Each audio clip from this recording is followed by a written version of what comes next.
OK, bon, j'espère que vous avez eu encore une bonne discussion à propos de nos buts pour le groupe. J'espère que ici, dans ce bowl, on a tapé peut-être quelques-uns de nos idées. Puis j'ai divisé cette petit arbre ou nuage en 4 parties.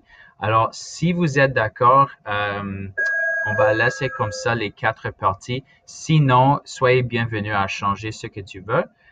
Alors, on a une section pour les outils de planification. Alors, comme prof spécifiquement en immersion, les outils d'engagement pour nos élèves, les outils d'évaluation et les outils d'organisation.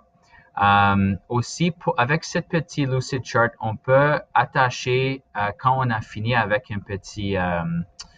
nos petites images, on peut les attacher avec Google Classroom, ce que j'aime beaucoup pour mes élèves parce qu'ils peuvent attacher leurs choses, leur remue-ménage après qu'on a commencé une discussion ou bien nos pensées.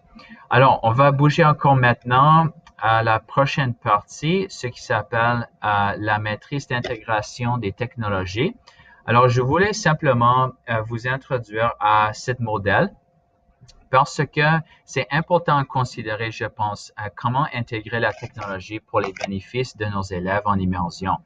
Et puis, si on essaie à seulement faire la substitution, c'est pas vraiment une façon efficace, à mon avis, à faire l'intégration de technologie. Alors, vous voyez ici, avec nos petits modèles, le petit monsieur ici qui dit qu'y a-t-il sur l'eau? On a la question à poser. Le problème maintenant, c'est que on n'a pas on n'a pas de technologie à explorer la profondeur de l'eau ou bien ce qui est sous l'eau. À la façon ou bien à la S ici, ce qu'on a de substitution, ça c'est où la technologie ne fait que répliquer aucun changement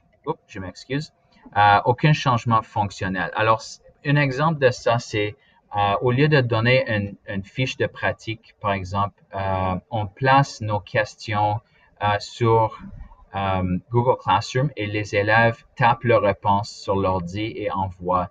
Alors vraiment, on n'a pas vraiment changé la façon qu'on explore. C'est seulement que on a fait une substitution, une pièce de papier pour un ordinateur, en effet.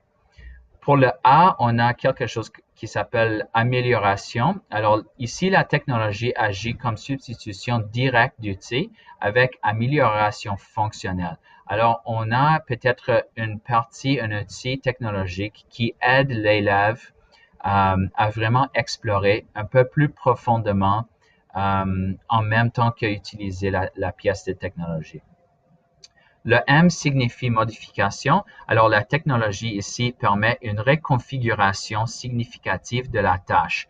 Alors, au lieu de simplement répondre à une série de questions sur Google Classroom bien avec un ordi, on a une modification.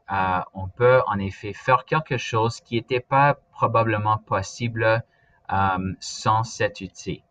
Et puis finalement, redéfinition, la technologie permet la création de nouvelles tâches auparavant inconcevables.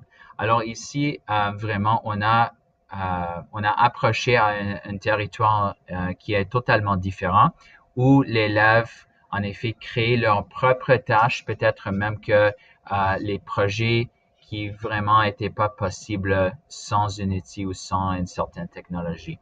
Alors, je vais laisser Chantal jouer une petite explication pour vous, la prochaine vidéo. Et puis, on a encore une petite discussion à faire après ça.